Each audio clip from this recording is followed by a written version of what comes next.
Ladies and gentlemen, in this RedGaming.com video we're going to be talking about Project Helix and a whole bunch of rumours and speculation that has arisen from news which has popped up over the past 3 or so hours from various insider sources, and these have spoken to big outlets including Kotaku, they've spoken to Forut and many others in the industry.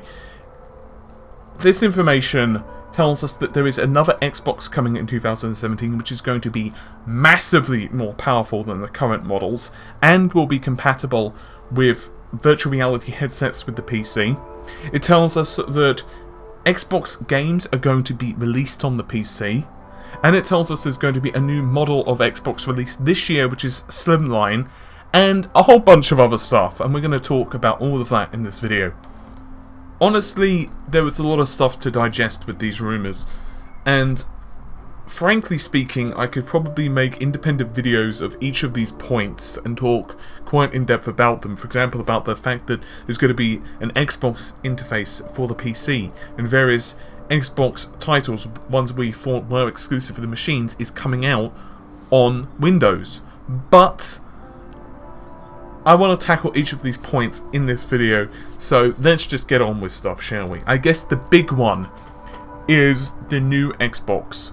It's going to be VR enabled and revealed supposedly in spring of 2017. Now, this new Xbox is obviously going to be considered to be more powerful and is known as Scorpio. Now, there are supposedly 3 people familiar with the model who have spoken anonymously, to various media outlets, including Kotaku, because obviously they don't want to be known as Dave in accounting, simply because they'd probably get fired in pretty short order. So, the first elephant in the room is the fact that Microsoft have already approached, if these rumours are accurate, Oculus. And so the Oculus Rift will actually be making a debut on the Xbox. I think that's a really good move, honestly. I'm not saying that the PlayStation VR is a bad device, but Microsoft trying to essentially reinvent the wheel just doesn't make sense at this point. It's better just to release the Xbox with support for that, and that's it. It does of course mean that the current generation of Xbox will not be compatible with the Oculus Rift, at least that's what it appears. But let's face it, the current generation of Xbox is just not powerful enough to run it. You might get upset with that revelation, but it's just true. Even the PS4 would probably not be able to run the Oculus Rift, simply because of the much higher pixel count over the PSVR display. So there's no way in hell that Xbox is going to be able to. So regarding the GPU, CPU and other components, supposedly Microsoft have not settled on the specifications yet. Instead, they've shown it to the developers, and that's about the point where the cat always comes out of the bag, right? That's about the point where you can no longer really keep it secret, because if you're telling Ubisoft, you're telling, well, I was going to say Konami, but they probably don't really develop much anymore. If you're telling Capcoms, if you're telling all of these different studios, and it's just going to happen, because it's really difficult to keep something under wraps. If you've worked in any firm before, you know what I mean, because even if the person who keeps it relatively under wraps and doesn't tell their friends outside of work, they're going to let it slip by accident to someone at work, and then that immediately starts spiraling and it just becomes a whole thing. Anywho, so this new system supposedly is going to debut in 2017 with potentially a new architecture. We know from the PlayStation 4 Neo, which, a quick aside, is going to have about 4.2-ish teraflops of computing performance on the GPU and will most likely debut 2016. We can make an assumption based on 2 things. 1, it's going to debut around a year later minimum. 2, it's going to be running the Oculus Rift. We can make the assumption, therefore, that it's going to be at least as technically powerful as the PS4, if not more so. So you're looking at a GPU, and these are my figures, these are not official figures, these are not rumoured figures, but you're looking at a GPU that's at least let's say 4 T-flops. Probably more like 6. I'm basing this on the fact that AMD should be quite happily throwing out Polaris GPUs, potentially Vega GPUs. Honestly, if it's x86/64, depending on how everything's put together, it's possible it might not stick with AMD, but it doesn't really make sense for them to go with Nvidia and, let's say, Intel. It just doesn't. They're most likely going to be sticking with AMD simply because at this point AMD's GPUs are going to do everything they need to, and with their CPUs, especially Zen, it just makes a great deal of sense just to stick with AMD with their APUs. So I'm going to assume that they are going to be staying with them, and when they're saying a new architecture, they don't mean ARM, they don't mean, let's say, Pascal. Instead they mean potentially Polaris and maybe a more powerful CPU. But obviously I'm putting words into their mouth. Now, before I get into the other part of the Xbox reveals, the big one, of course, being the Slimline models, I do want to point out that this Xbox isn't really the Xbox 2. Supposedly, and I know I keep saying that, but it bears repeating because obviously these are not official official announcements from Microsoft. They are leaks. But supposedly Microsoft want to release Xboxes iteratively from that date. What this means is, theoretically speaking, every year to 2 years you could see a more powerful Xbox. There's a couple of things. Firstly, I'd actually kind of predicted that this would be the case based upon what Phil Spencer had said. It will mean that, I guess, the desktop PC, the high-end PC, is going to be for the gamers who want, demand and need 4K. The best quality graphics. But for the average gamer, or for gamers who are not as affluent, you've got the Xbox. It's an entry-level model, essentially. And I'd guessed that a couple of times over in different videos. The second thing is that means it's going to be really interesting how games work in that regard. So, A, what happens if you own a original Xbox, a current Xbox, and you decide, fuck it, I'm not upgrading to 2016 and 2017 and 2018. How does that work? Like, will the game still run? Will there be a cut-off point? Will Microsoft just say, hey, good luck with that when you try to install it? You know, it'll run, but it'll run in the loosest possible sense of the word it'll run. And also, will games benefit? So, for example, if you have a game which is, let's say, released in 2017, will it have higher quality settings which in 2019's model of Xbox will automatically or manually be able to be used? For example, higher texture quality settings, theoretically, because the games can be ported from PC much better. I don't know. It's absolutely crazy. So, I want to get on to the Slimline model, and I want to spend a few minutes on this. So, the Slimline model is not really a surprise to anyone. I wish I could say it was some startling revelation, but I can't. It's the Xbox One, which is smaller. It has 4K to support, but that's most likely going to be for Blu-rays, for Netflix, and that type of stuff, because let's face it, there's no way in hell Gears of War is going to suddenly run at 4K natively. So it'd probably be able to upscale it, but it's not going to be able to natively render at that resolution. The big change is that we should say see a 2 terabyte hard drive, which is obviously a good thing, and obviously the other good thing is it's a lot smaller. It's going to be kind of curious how that works, but I'm all for it. I mean, a smaller system is great. However, I guess it also depends on the pricing of the system, because if you've not jumped onto the Xbox right now, there's a good chance you might want to wait for the more powerful Xbox, right? Theoretically.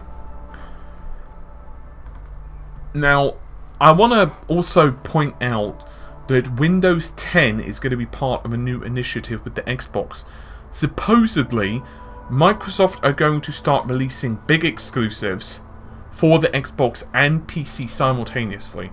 From what I can understand, this means flagship games, including Halo, so we can assume Halo 6, if it's released, which I'm pretty sure it will be, are going to be PC and Xbox.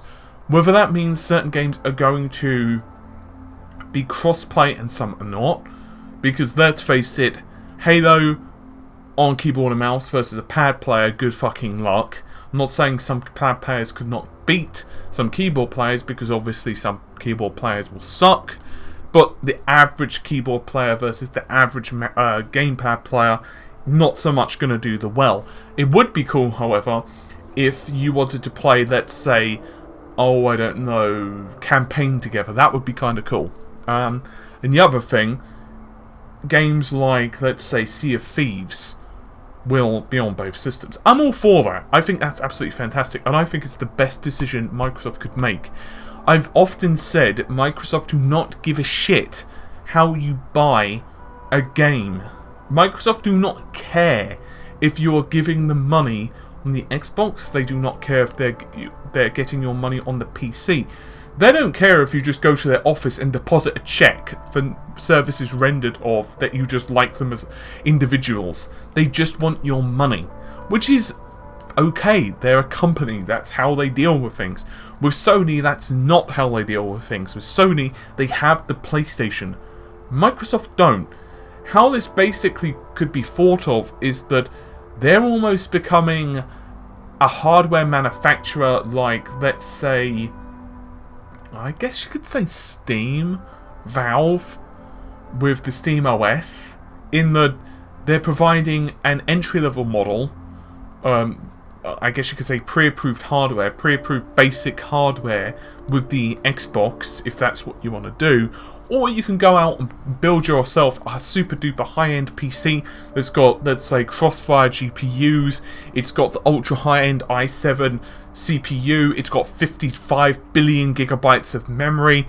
It's all up to you. It's very much a customizable experience. And that's kind of interesting. Kind of curious how gamers are going to react to it. And it also brings up certain questions like how the fuck, is the Xbox interface going to work for the PC? Like, for example, is there going to be some type of Xbox emulator? So if you've got, let's say, for sake of argument, Gears of War Remastered, you plop it into your PC, it's going to somehow work? Maybe? Or is it just going to be some interface which means that Windows 10 has this button on it you press and it turns it into a really easy, the PC into a really easy to use interface, which should be very familiar to current Xbox owners? I don't know. How is it going to work with the Xbox streaming stick? I mean, is it going to be that it's going to just support stuff like Netflix and Hulu? Supposedly it's like Chromecast, but it's Xbox.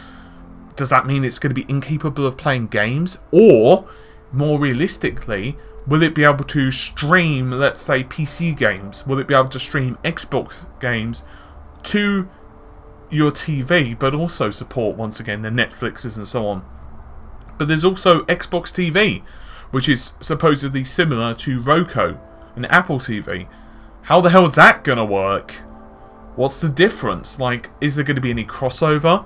I know obviously a Chromecast and Roku are different inherently as designs, but what's the Xbox part of it? Like, is there going to be some functionality different? I don't know. It's absolutely crazy. This is really bizarre. I know it's crazy for me to say that I don't really know, but I don't, because there's not enough information here. There's only a lot of speculation. And honestly, we could speculate until the cows come home. Am I shocked? Am I surprised by this news? No. It was pretty freaking obvious that Microsoft were planning to release another Xbox. It was pretty obvious that they were planning to release a Slim. We've seen rumours of this for freaking ages. Am I surprised that they're going to do it in 2017? Probably not. I didn't think it was going to be a 2016 reveal. I hoped, but I didn't think it would be. Am I surprised it's going to have virtual reality with, like, the Oculus Rift? Yeah, kind of surprised about that, but pleasantly so. I'm really happy. Do I think it's going to have 10 T-flops of performance, which some people are touting for the next Xbox? No fucking way. I think it's going to be way too expensive. Even if it's released in late 2017, there's just no way. It's going to be way too expensive. Unless the Xbox is really costly at launch. There's just no way. 5 T-flops, 6 T-flops I could maybe accept. 10, just too expensive. It's just going to cost way too much. To give you an idea of how expensive that is, and this is just me pulling rough figures out my buttocks, a full Polaris 10 GPU, which has 40 compute units, assuming that's accurate, but from what I understand, 40 is the max. That's 4 more than the PS4 Neo. 2 operations per clock, 64 shaders per CU, running at 1500 megahertz, which by the way is about 600 megahertz higher than the Neo, puts out about 7.7 T-flops of computing performance. Now you might say to yourself, well gee, that's kind of close, right? Yeah, it is. It's not too far away from 10, but there are several points you've got to remember with that. A, that's really probably quite low yield for a console manufacturer. B, that's going to put out a shit ton of heat. C, that's going to require a lot of energy to run. I mean, even if you say generously that that's going to have roughly 200 watts of TDP, I'm rounding it up here, that's not including the disk drive, that's not including the Blu-ray drive, that's not including the CPU and any other components. It's going to require a lot of energy to run that, a lot of heat, therefore the device is going to be pretty large. It's going to be kind of expensive. I reckon the GPU alone, and I'm pulling figures out my butt here, but you're probably going to be looking at like a $500 or $600 machine. It does of course depend on how much AMD managed to shrink down the how AMD managed to get down the process of 14nm, what their yields are like, and honestly, it's just not going to happen. 5 T-flops, 6 T-flops I could definitely get behind, unless they're going to go with a hell of a lot more compute units than, let's say, 40. And even so, then the chip is going to be massive, it's going to be huge. And I don't think they're going to go with ESRAM, because that was a load of bollocks. They should never have done it in the first place, but we all know the reasons behind that, so I'm not going to get into it in this video. What memory is it going to be? Is it going to be high bandwidth memory too?